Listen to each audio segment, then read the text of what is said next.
Já domingo madrugada, para 2h20, Central de Polícia está notificada de um acidente ribe caminho de Tamarém, Bluemont. Um auto misera alcançar um peatão.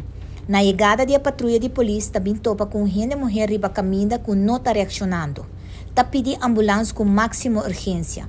Na chegada da ambulância, o paramédico não aduna assistência médica na vítima, pero lamentavelmente não porá fazer nada mais pé.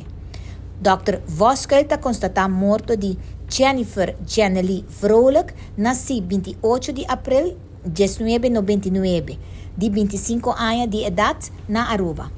Na sítio de sucedido, a detener o chofer de Suzuki Vitara, que estava bom de influência de álcool. Especialista de tráfico apresentar no sítio, departamento forensico e técnico, como também slachtofferhulp. O caso está bom de investigação. Corpo policial manda palavra de força na família de falecido. Essa aqui está de 12 mortos em tráfico para o ano 2024.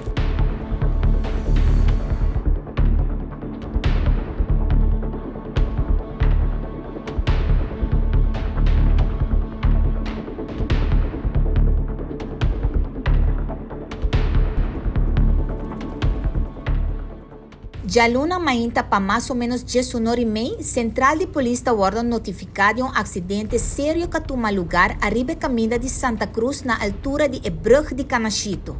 Polícia e ambulância chegam no sítio com máxima urgência. Na sítio, a polícia há 2 veículos envolvidos.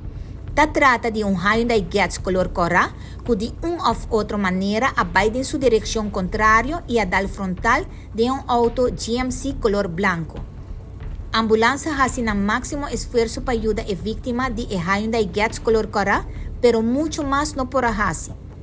Dr. Voskel apresenta na sítio e a constatar de 13 mortos em tráfico, que se trata de senhora Sandra Verônica Francisca Federica Grovel, nascida na Aruba dia 4 de dezembro de 1962, de 62 anos de idade. Polícia forensico, slachtofferhulp, também especialista de tráfico, jefe de tráfico e alto comissário de polícia estão presentes no sítio. A investigação está em mãos do departamento de tráfico. O corpo policial manda uma palavra de condolência na família de falecido e hope força.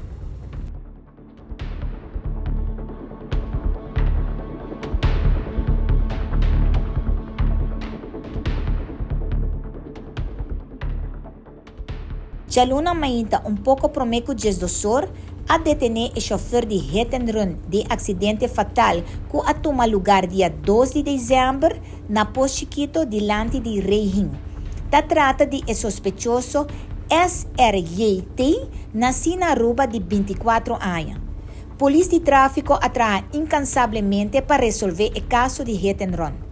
Se abo tem mais informação ou sabe algo e quer quedar anônimo, chama o T-Plane de polícia, que está 11141.